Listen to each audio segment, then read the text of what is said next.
This is a skinny guy, skinny fat guy, and heavier guy. And here's what it looks like if they each gain 5 pounds of muscle. 10 pounds, 15 pounds, and 20 pounds. Gaining that much muscle completely transforms your body no matter your starting point. I know because it happened to me. I went from this to this, and just 12 pounds of the right places took my wife from this to this. But here's the problem. Based on the data, less than 5% of people ever gain that much muscle naturally. Not because of age or genetics, it's because without the right plan, sure, you might make some progress early on, but afterwards you get stuck, spending years with the same physique. And more protein, more creatine, and more workouts aren't going to help you break through that. It's why I teamed up with 5 of the world's smartest scientists and coaches, experts in all different areas related to muscle growth, to answer one question. What is the fastest way to gain 20 pounds of muscle naturally? And at the end of this video, I'm going to give you a step-by-step plan that combines everything into one simple system. But before we talk about how to do it, we need to clear something up that almost nobody online is honest about: how long this is actually going to take. Because you'll see fitness coaches everywhere promising 20 pounds of muscle in 3 months. With special sauce?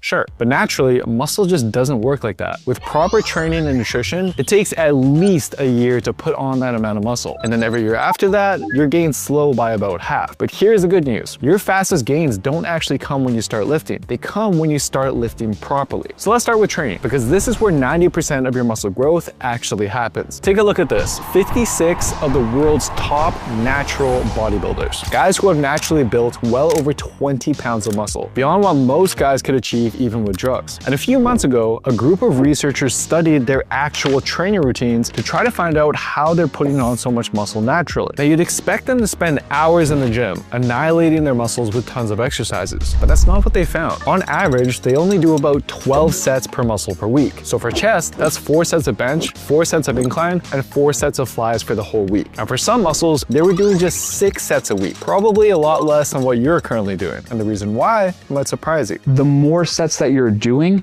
the less benefit you get from each extra set. That's Dr. Mike Zourdos, a professor cited in over 6,000 studies, who currently runs a muscle growth lab out of Florida Atlantic University, where he and his team recently investigated how much more muscle you grow by doing more sets in the gym. Now, most people expect a straight line upward, more sets, more growth, but here's what they actually saw. From sets 1 to 5, you're getting a lot of growth. From 5 to 10, you're getting some. And then every time you add sets after that, we're not as confident that you're still getting more growth. And so if training longer and longer isn't the best solution, then what is? This is where it gets interesting. So Mike and his team actually ran a second analysis. How much more growth do you get by taking each set closer to failure? The point where you literally can't do another rep if your life depended on it. When you stop your set at 8 reps short of failure, which is honestly the intensity I think most gym goers train at, your muscles still grow. But when you push each set to just 1 or 2 reps short of failure, growth nearly doubles. And I can hear you already. Jeremy, I train hard, that's not the problem. Trust me, I have worked with both beginners as well as trained lifters who have plateaued, and they both fail the 2 simple tests I look for. Number 1, if their last rep isn't moving really slow, they aren't pushing hard enough. And number 2, if on their very last set of their exercise, they can do more reps than their first set, even though they're using the same weight, again, they're not pushing hard enough. But now you might be thinking, okay, so if more sets help and training closer to failure helps, then why not just do more sets and take them all to failure? I always try to remind folks that there are downstream effects of every training decision that you make. What that means is if you take all of your sets to failure, you're going to feel terrible after the session. Then you might have some fatigue and soreness the next few days. If that lasts for a little bit longer, maybe you can't train again or train effectively, and then you've actually decreased your frequency throughout the week. And maybe that inhibits some of the total volume that you could do because you were so fatigued from it. So if your goal is building muscle as fast as possible, the key isn't trying to maximize everything at once. It's choosing the training style that allows you to train hard, train consistently, and avoid injury. And that usually comes down to 2 main approaches. The first is what I call the intensity method.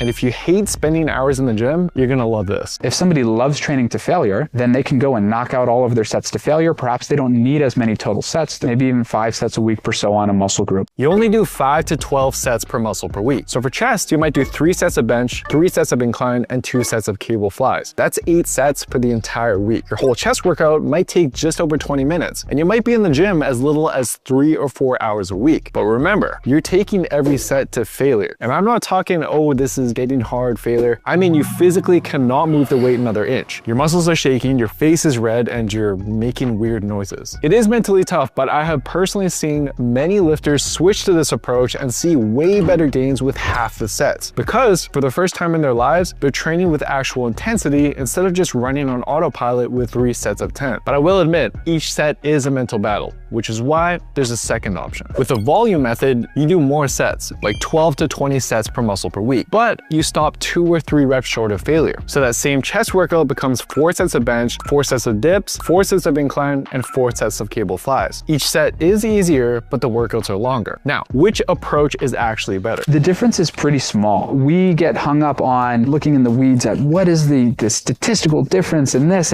but we're talking about a few millimeters. So whatever somebody is going to enjoy and adhere to the most, they should do that. Now for me personally, I do a mix of both. So for arms and back, I actually prefer fewer sets pushed all the way to failure. And whenever I'm short on time, I also use the intensity approach. But for muscle groups like legs, taking sets to failure can honestly be brutal and hard for me to recover from. So I'll often prefer adding an extra set or 2 instead. But to find what works the best for you, here is an upper and lower body workout with the intensity approach. And here are those same workouts, but with the volume approach. So try out both and see what style you're personally more likely to stick to. But regardless of which approach you choose, if you're training this hard, you have to be smart about how many sets you're doing in each workout. This is a pretty recent paper from us by Jake Remmert, one of my PhD students right now, who just did a fantastic job on this. Unlike the other meta-regression from Pelland, where we want to see the number of sets per week, we wanted to see where you tap out for those diminishing returns in sets per session. We found that right about 10, 11 sets per session per muscle group. So over that,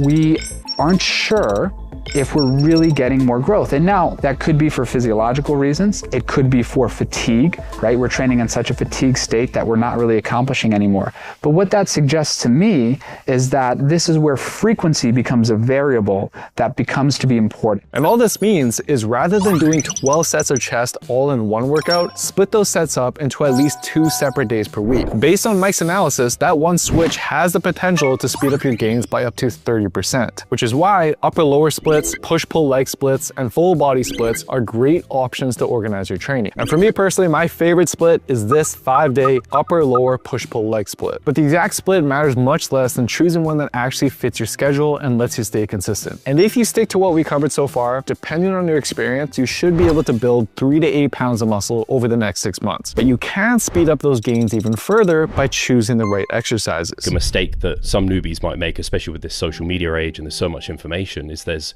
a lot of exercises you could be doing, but you aren't in a position where you can efficiently learn many exercises. That's Steve Hall, a pro drug-tested natural bodybuilder who has gained 45 pounds of muscle throughout his 20-year lifting career.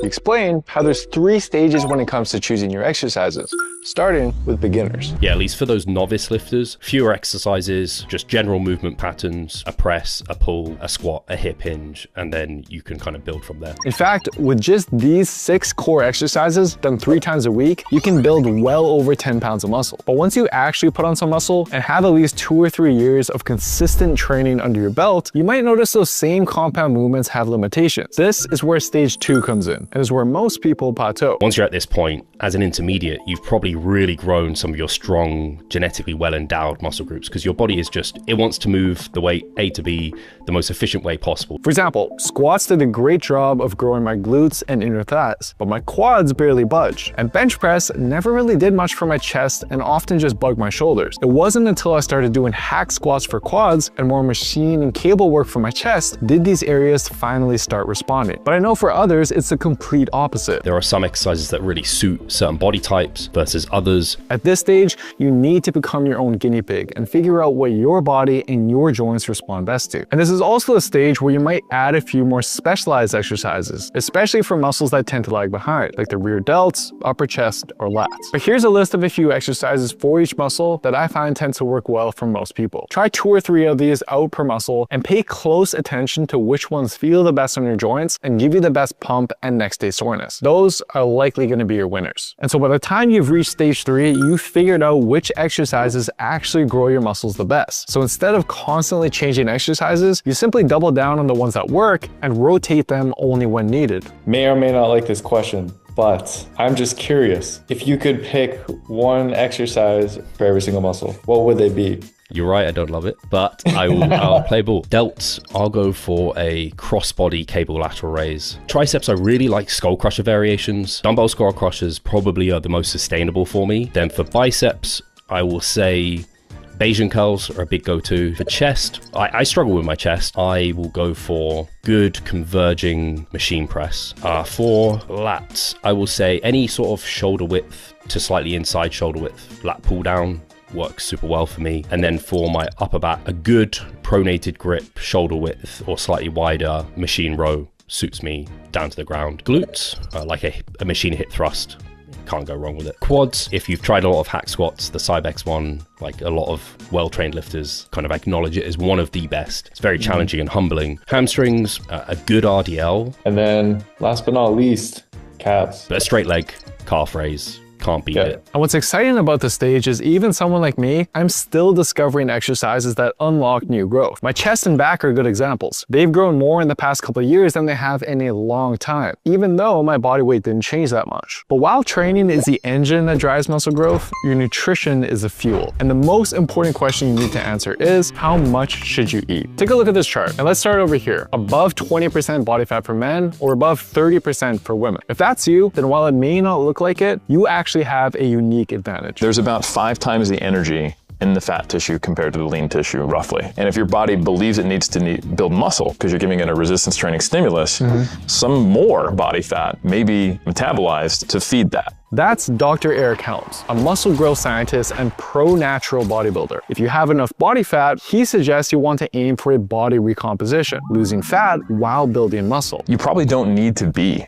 in a surplus. And you might be able to make just as good of gains, probably not exactly as good, but pretty close. You're gonna get a little more bang for your buck visually, accepting like 80 to 70% of the muscle gain you could have got, but losing body fat at an appreciable rate. But the trick is you don't wanna be in a large deficit. The likelihood of muscle mass losses scales with the deficit size. I would probably cap your deficit at say losing 0.5% of your body weight per week. So if you multiply your body weight by 0.005, that is how much weight you want to aim to lose per week, which means you're eating about 250, max 500 calories less than your body needs per day. Many of our app members follow this exact protocol and end up seeing a complete transformation even though their weight hasn't changed that much. I personally saw it with my brother-in-law's 6-month transformation too. While he only lost about 12 pounds on the scale, he actually lost around 20 pounds of fat while gaining 7 pounds of lean mass. But if you're serious about maximizing growth, you actually don't want to use this approach forever. And in those scenarios, you can probably, until you get below that cutoff, that 20 or 30% respective body fat percentage level, just based loosely on the data, that's the point where you might go, you know what, if muscle gain rather than fat loss is my principal goal, now I'm gonna move it closer to maintenance or a slight surplus. So if you're lean enough, this is actually where more calories can help maximize growth. There's a great study by Rosnick and colleagues, 2002. Untrained university-age males, they go into a hypertrophy-oriented program and they're being given either nothing, just follow your habitual diet, or a 2,000 calorie weight gain shake. They were just so responsive to training. They gained almost a pound a week of lean mass and body mass. So exclusive at the group level, lean gains over 8 weeks, almost a pound a week when they added those 2,000 calories. For context, most new lifters can expect to gain 10 to 20 pounds of lean mass after a full year of training. And just by pairing hard training with a large calorie surplus, these students were able to gain 8 after just 2 months of training. But that same approach isn't going to work for everyone. The key is scaling your calories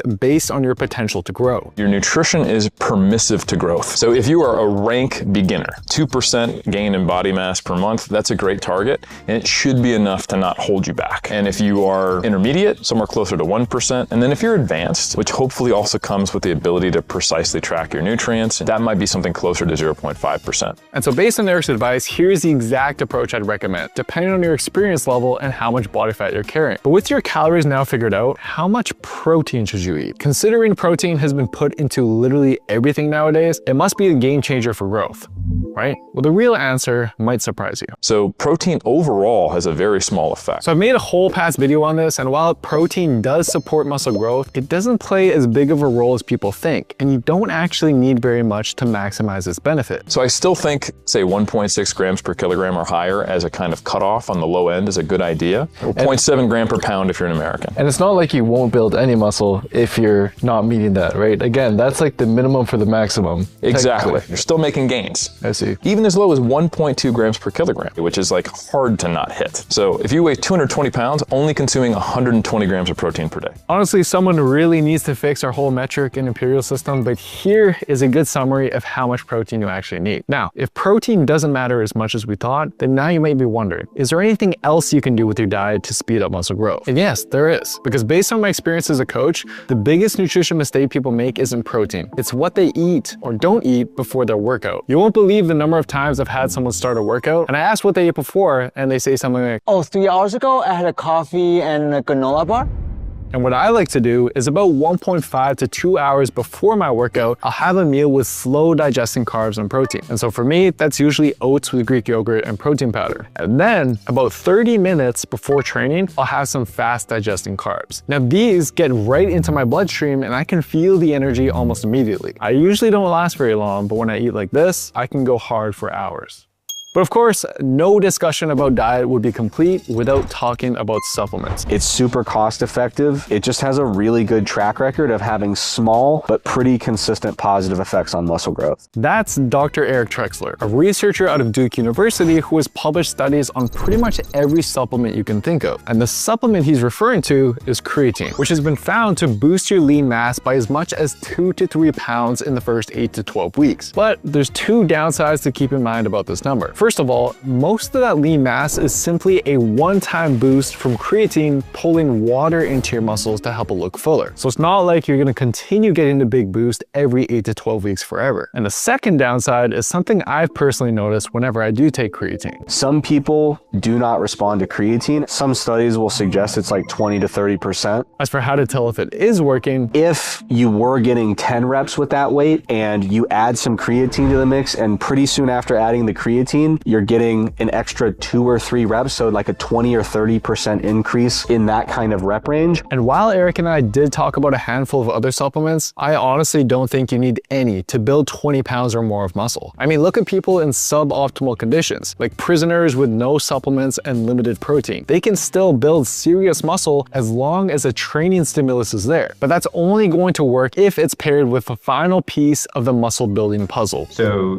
you stimulate the muscle to grow, but then don't give it the chemical signal that it needs to do so. It's eventually going to just shrink. That's Dr. Andrew Spector, a board-certified neurologist and sleep specialist at Duke University. And the chemical signal he's referring to comes from sleep. The body actually produces more growth hormone and testosterone when you've slept better. So if you want to build muscle, you have to get the sleep. And then the other side of that is if you don't sleep following a workout, you're not going to have the recovery time. And the body has to have that rest to be able to rebuild and regenerate. So if you go into a workout sleep deprived, or if you don't have recovery sleep, you're limiting what you can possibly achieve. And according to Andrew, it's not just about getting 7 to 9 hours of sleep per night. Because if you're getting 7 hours and waking up and still not feeling refreshed, there was something wrong with the quality of that sleep, right? 7 hours ought to be at least mostly refreshing for somebody. Based on Andrew's research, there's 3 main ways many of us sabotage our sleep quality